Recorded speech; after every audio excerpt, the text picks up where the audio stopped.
बच्चों, आपका फिर से स्वागत है हमारे YouTube channel Jack online study Katras में। आज हम हिंदी ग्रामर के बारे में आपको जानकारी देंगे। हिंदी व्याकरण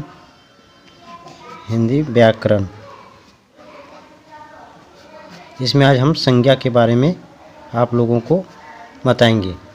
बहुत ही आसान तरीके से आप उनको देख सकते हैं, लिख सकते हैं, जान सकते हैं। हमारे वीडियो को आप देखते रहें। आज हम संज्ञा किसे कहते हैं, आज ये हम जानेंगे कि संज्ञा किसे कहते हैं। तो थोड़ा सा मैं डिफिनेशन बता देता हूँ कि संज्ञा जो है वो प्रत्येक वस्तु को संज्ञा ही कहते हैं, यानी दुनिया में जितनी भी वस्तुएं हैं वह संज्ञा के अंतर्गत ही आता है। हम इसका आंसर लिखते हैं।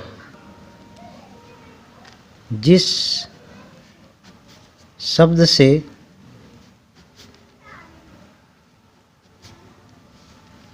किसी जाति, व्यक्ति,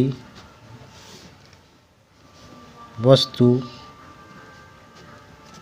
स्थान या भाव का बोध होता हो,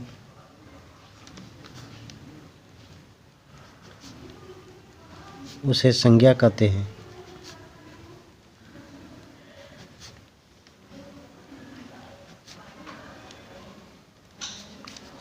जैसे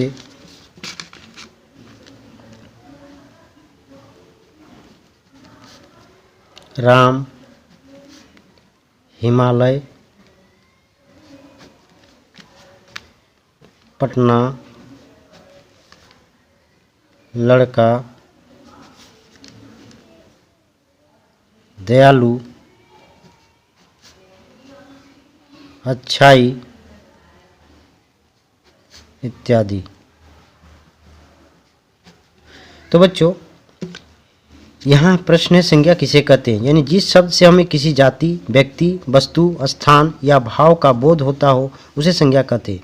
यानी कोई भी जाति हो, जैसे पहाड़ है, नदी है, ये सब अपना अपना एक जाति होता है। पहाड़ जात में अनेक से पहाड़ है। हिमालय क्या है? हिमालय एक पहाड़ का नाम है, परंतु उसकी जाति क्या है? उसकी जाति पहाड़ है। उसी तरह व्यक्ति से हम जैसे राम, मोहन, श्याम, ये सारे व्यक्ति के रूप में उसका बोध किया जाता है। वस्तु का अर्थ आप जान रहे हैं, कलम वस्तु है।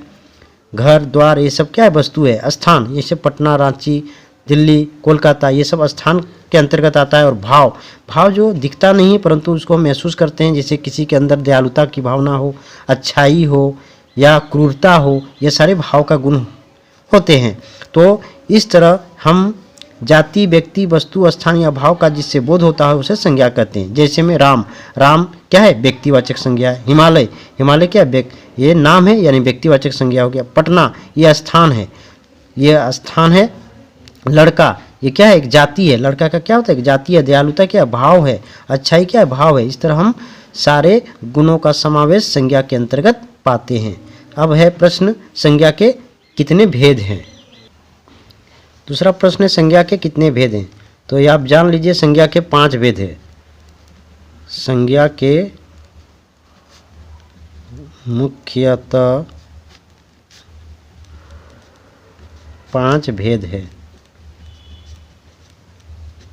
पहला जातिवाचक संज्ञा,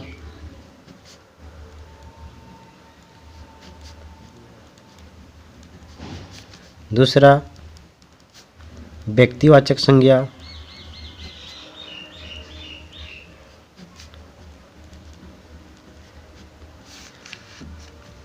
तीसरा समूहवाचक संज्ञा,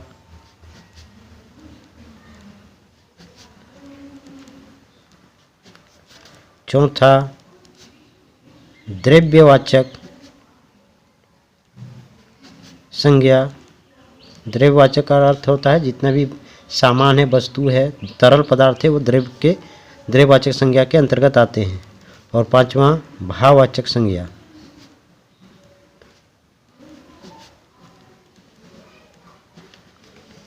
अगर हम इसमें एग्जाम्पल यहाँ पर उदाहरण हम लिख देते हैं जो आपको समझने में अधिक आसानी होगा। जातिवाचक, कोई जाति जैसे लड़का, लड़की, जैसे हम बोलते हैं ना वो सारे लड़के जात, लड़कियां जात, तो ये जाति होता है। जैसे कुत्ता, कुत्ता का एक जाति होता है। व्यक्तिवाचक संज्ञा के अंतर्गत व्यक्ति जैसे राम, मोहन, सीता, ये सारे व्यक्तिवाचक के अंतर्गत आते हैं। समूहवाचक, जैसे समूह में यूनिटी के अंतर्गत आता है। जैसे हो गया भीड़, भीड़ क्या है, भीड़ में एक दो आदमी नहीं होता है, बहुत सारे लोग होते हैं। मेला, वर्ग, यानी वर्ग में एक दो बच्चे नहीं होते, अनेक बच्चे होते हैं, समूह का वो बोध कराता है। द्रव्यवाचक में जैसे हो गया घी, दूध, तरल पदार्थ, तरल पदार्थ या जितने भी तोला जा सकता है या नापा जा सकता है उन सारे वस्तुएं द्रव्यवाचक संज्ञा के अंतर्गत आते हैं। और लास्ट में है भाववाचक संज्ञा, यानी जिसको हम देख नहीं सकते बल्कि महसूस कर सकते हैं। जैसे दयालु, क्रूरता, अच्छाई इत्यादि। ये सारे जो आपको एग्जाम्पल है ये आपको समझाने का प्रयास करेगा कि कौन से वर्ग में कौन सी संज्ञा आते हैं। इस तरह आप आसानी से संज्ञा के बारे में जान सकते हैं।